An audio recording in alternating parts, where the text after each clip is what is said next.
Ողջունում եմ բոլորին, հուսամ լավ եք հայր ջան։ Երեկ ես անդրադարձա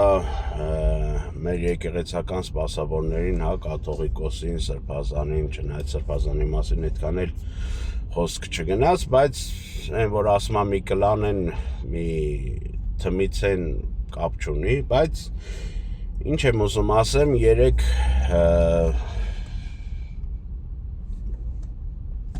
առիթեր նստած խոսում էինք եւ գիտեմ մի բարեկամի, որը որ եկեղեցու հետ բավական ասենք ամեն կիրակի գնալ պատարագին մասնակցել եւ նման բան խոսք գնաց եկեղեցականների մասին, ինքը միանգամից բերեց այն թեզերը, այն խոսույթները, որը որ ընդդիմադիր հասկացողությունը տարածում է մարդկանց մոտ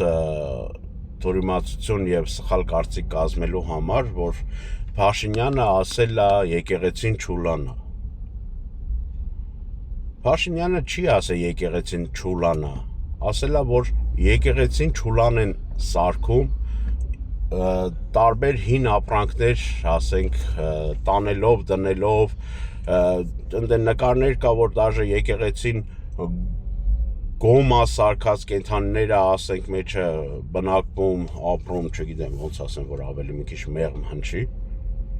Եվ տարբեր էլի նյութեր կան, մենք ենք ականատես եղել, թե ոնց են մարդիկ, ասենք, հին մեշոկներով, չգիտեմ, ինչ-որ բան, օրինակ բերեմ Գնել Սարգսյանի եկեղեցի, որ գնաց ես վերջերս Տեր Հայրի հետ մի փոքր էլ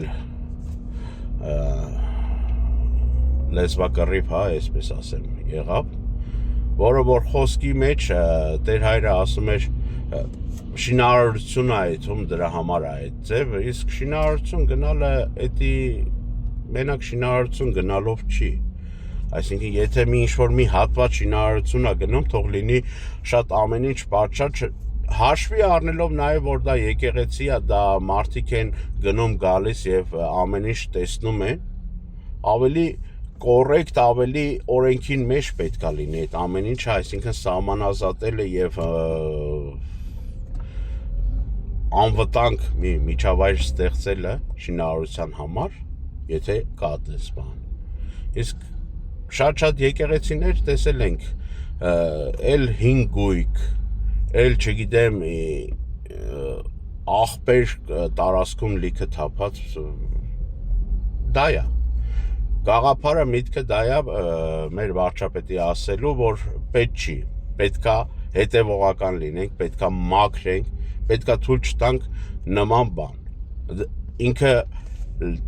լավ մտքով ասի, ընդդիմությունը սարքի, որ Փաշինյանը ասել է եկեղեցին չուլանա։ Խորհուրդս ձեզ, այն մոլորված ընդդիմության խոսքին հետևող հայ ազգ ջան, ունեցեք ձեր սեփական խելքը։ Մի փոքր մի վարարեք, մի ալարեք, տարբեր կայքերեր մտեք կամ այլ կարծիքներ հաշվի առեք։ Ոչ թե մի երկու X անձնավորության հայտարարությանը հիմնվեք այդ խոսքերին եւ ասեք, որ Փաշինյանը սենց է ասել։ Իսկ ինչ վերաբերվում է մեր կաթողիկոս կոչվածին,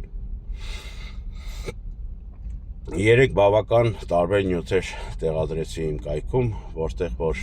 չգիտեմ, մի հատ նյութ էլ հանդիպեց, որ ժողովուրդը, մի քանի հոգի դիմացից քայլում են եւ պահանջում էին կաթողիկոսի հրաժարականը, կաթողիկոս հեռացի, Սերժիկին միացի կամ ընտանիքիդ միացի, զավակներիդ միացի, անկեղծ ասած ես այդ նյութը չէի տեսել։ Նաև երեք մի նյութ էլ ես հանդիպեցի, որը որ համոզված եմ դա հին նյութ է, որը որ այն մի հատ հաֆուկ ունենք Ամերիկայում դատական պրոցեսներով սկսած, չգիտեմ, դոք մականմամբ մի հատ հաֆուկ ունենք, երկնային գրասենյակից էր խոսում եւ ասում էր կաթողիկոսի եղած չեղածը, Այն ինչի որ այսօր մենք խոսում ենք։ Կամ այն խոսույթը, հա, այն մի պահը, որ մարդիկ ասում են, բա ինչի համար հիմա սկսեցիք այդ ամեն ինչը անել, խոսալ, բարձրաձայնել եւ բան անել։ 2 տարի առաջ անեինք խոսային սրա մասին, պետք է 2 տարի առաջ էլ ասեիք, բա ինչի հիմա։ 3 տարի, 4 տարի, ինչի հիման այն որ հայ կարաս հարցնես ինչի հիմա։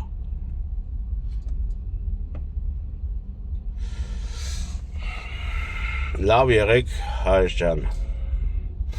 հասկան, ես այսպես եմ կարծում, ընդդիմադիր օղակը ինքը էլ ոչ երես ունի, ոչ ոնց ասեմ ռեսուրս ունի, ոչ մի տիպի չունի ինքը, իր հույսը այն լավագույն տարբերակը եկեղեցականի միջոցով ինչ-որ բանը անելն էր, որը որ այն Քոչուղլի Քոչարյան կոչվածը իր հարցազրույց էր, թե չգիտեմ մենախոսություն էր, ինչ էր, որ ասեց մեզի պետք է եկեղեցական, այն եկեղեցականը, որ ով հավատ ու սեր ունի ժողովրդի մեջ, այսինքն ինքը շատ լավ հասկանում է, թե ինքը այդ կաթողիկոս կոչվածին չէր կարա այդ հարցով դիմեր, որտեղ հայ ժողովուրդը շատ լավ գիտի, թե կաթողիկոսն ով է, շատ լավ արդեն իմացան, թե այդ սրբազան կոչվածները ով են, թե Լենինականի թմի առաջնորդը, թե այս փողոցը ընկած սրբազան ինչ էր Կարնիկը զուգընկերն էր, բանի Բագրատ կոչվածը։ Իսկ այսօր դրությամբ ընդդիմությունը սենց ատամները սրած եկեղեցի է պաշտպանում, ումից է եկեղեցի պաշտպանում, եկեղեցի չի պաշտպանում, եկեղեցականների են կլանին է պաշտպանում, որ չհանեն ու ռատ չանեն եկեղեցուց։ Եվս մեկ անգամ խորհուրդս մեր հայ ժողովրդին մի տրվեք են fake ինֆորմացիային, այլ ունեցեք ձեր սեփական կարծիքը եւ մի քիչ կոպիտ կհնչի, բայց նաեւ խելքը։ Լավ եղեք, միշտ նոր հանդիպում։